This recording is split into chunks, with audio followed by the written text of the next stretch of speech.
Shalom Bapak Ibu Saudara-saudari yang dikasihi dan mengasihi Tuhan. Kita bersyukur kalau hari ini Tuhan boleh memberkati kita. Mari sebelum kita membaca merenungkan firman Tuhan, kita berdoa. Tuhan, terima kasih, kami mengucap syukur untuk kasih setiamu di dalam hidup kami. Terima kasih untuk berkat-Mu, sampai hari ini Engkau boleh menjaga dan memelihara kami. Sebentar kami akan membaca dan merenungkan firman-Mu. Berfirmanlah dan biarlah kami mengerti apa yang menjadi kehendak-Mu. Kami berdoa di dalam nama Tuhan Yesus Kristus. Haleluya. Amin. Ku rindu setiap waktu hidup di kebenaran-Mu, bukan dengan kuatku, namun karena Roh-Mu.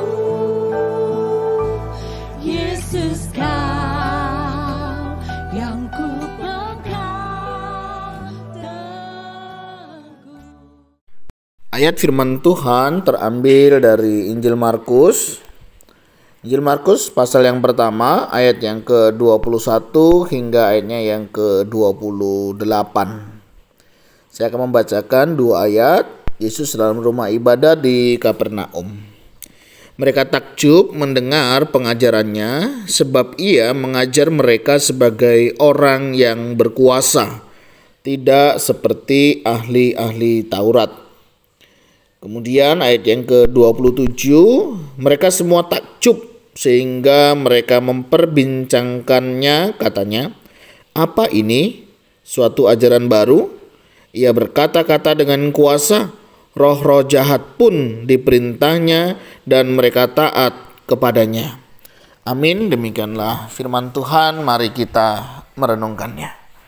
Bapak Ibu Saudara yang dikasihi dan mengasihi Tuhan, mungkin kita sering takjub, ya, takjub, terheran-heran akan sesuatu yang dikerjakan. Misalnya kita takjub ada suatu peristiwa, hal itu bisa terjadi. Mungkin kita juga bisa takjub ketika misalnya pada hari Minggu kita mendengarkan khotbah, ya. Kita takjub dan kita berkata, wah, luar biasa sekali firman Tuhan hari ini. Firman-Nya cukup bagus, ya. Firman-Nya sangat baik. Pengkhotbahnya juga luar biasa, memberikan ilustrasi yang sangat baik, penjelasannya dalam, dan ini firman Tuhan yang luar biasa.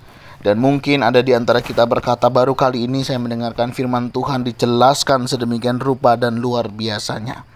Bapak Ibu Saudara, seringkali kita bisa takjub akan apa yang kita dengar, akan apa yang kita lihat.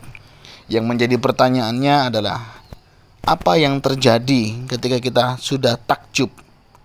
Terjadikah perubahan di dalam kehidupan kita sebagai orang yang takjub, yang sudah mendengar dan melihatnya? Tentunya bukan hanya sekedar takjub, bukan yang diharapkan ketika kita mendengar atau melihat sesuatu. Banyak orang memang takjub mendengar, melihat sesuatu atas apa yang Tuhan kerjakan. Menjadi permasalahannya, terjadi perubahankah di dalam kehidupan seseorang itu setelah mereka takjub akan apa yang mereka lihat dan mereka dengar? Saya pikir ini jauh lebih penting. Bukan hanya sekedar takjub, bukan hanya sekedar kagum, tetapi bagaimana kekaguman, ketakjuban kita itu mengubah kehidupan kita. Dari yang tidak percaya menjadi percaya, dari yang percaya menjadi lebih percaya dan menghidupi kebenaran yang sudah dia lihat dan dia perhatikan. Bagaimana dengan kebenaran firman Tuhan yang kita berkata, sungguh luar biasa kebenaran firman Tuhan hari ini? Apakah itu sudah mengubah kehidupan kita dan menolong kita untuk menjadi jauh lebih taat, lebih setia kepada Tuhan? Semoga setiap kita bukan hanya sekedar takjub, heran, kagum, tetapi kita juga mau menghidupi kebenaran itu di dalam kehidupan kita. Sehingga kekaguman, ketakjuban kita akan Tuhan, kita boleh mengalami perubahan di dalamnya. Pelajaran yang kedua yang bisa kita dapat, apa yang dilakukan Yesus membuat orang lain takjub. Iya, karena apa yang diajarkan, apa yang dia sampaikan, itulah kehidupannya.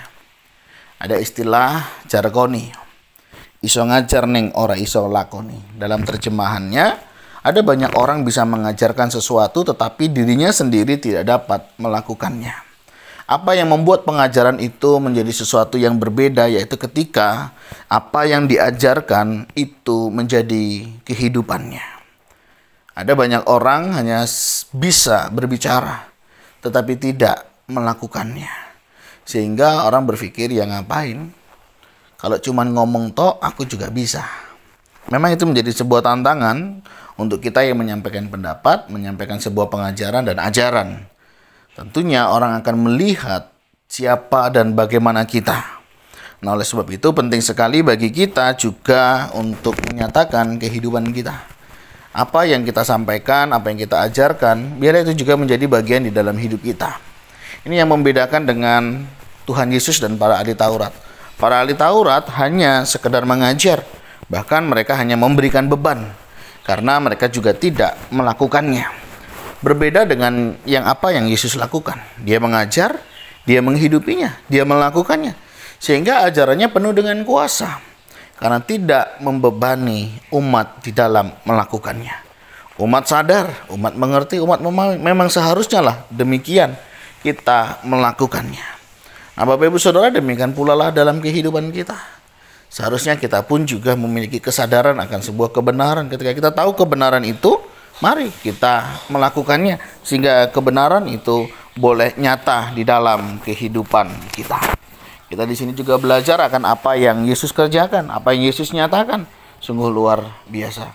Mari kita sebagai para pengajar, penyampai kebenaran, kita kerjakan hal ini. Dan sebagai pendengar kita juga bisa melihat.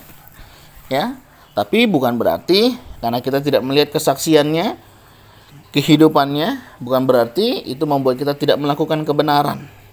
Firman Tuhan juga mengajarkan kita, jika memang ajarannya baik, apa yang disampaikan itu benar, ya kita harus tetap melakukannya. Ya, memang kadang ada pesan yang disampaikan dengan cara yang baik, ada dengan cara yang terkadang terkesan tidak baik. Tapi jika itu memang sebuah kebenaran dan memang harus kita lakukan, ya kita tetap harus melakukannya. Walau yang menyampaikan, yang memberikan itu dalam tanda petik ya, tidak melakukannya. Jika itu baik buat kita, itu adalah sebuah kebenaran, mari kita lakukan karena juga tidak ada ruginya. Sehingga dari sini kita bisa memperbaiki mulai dari diri kita dan kita tularkan kepada orang-orang yang ada di sekitar kita. Mari kita belajar dari kekaguman, ketakjuban orang-orang yang pada saat itu datang kepada Tuhan di dalam kehidupan mereka.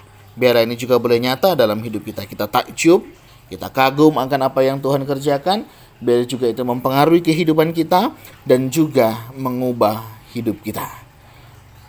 Tuhan, terima kasih. Kami bersyukur karena kasih setiamu. Kau boleh senantiasa membimbing, menolong, dan memampukan kami untuk kami boleh mengerti, untuk kami boleh memahami apa yang menjadi kehendak-Mu di dalam hidup kami. Kami sadar memberikan sebuah pengajaran bukanlah hal yang mudah. Kami harus memberikan contoh, teladan, bagaimana kami harus mengajarkan apa yang kami hidupi dan kami menghidupi apa yang sudah kami ajarkan. Tolong kami sebagai para pengajar, para penyampai kebenaran firman-Mu, kami juga boleh menghidupinya sehingga hal ini tidak membebani orang, tidak menjadi batu sandungan juga bagi orang lain. Dan kiranya Engkau boleh menolong kami. Begitu juga untuk setiap kami yang menerima, mendengar akan kebenaran firman-Mu. Ajar kami juga melihat kebenaran itu untuk kami boleh lakukan sebagaimana mestinya. Seringkali kami masih memandang siapa yang menyampaikannya. Seringkali kami masih memperhitungkan tingkah laku orang yang mengajarkannya. Tapi hari ini kami juga mau belajar jika itu sesuatu yang benar, sesuatu yang memang harus kami lakukan. Biarlah kami melakukannya karena kami mencintai Engkau. Dan kiranya Tuhan juga memampukan kami untuk mengerjakannya. Tuhan, terima kasih. Ini doa seru kami yang kami naikkan di dalam nama Tuhan Yesus Kristus. Haleluya. Amin.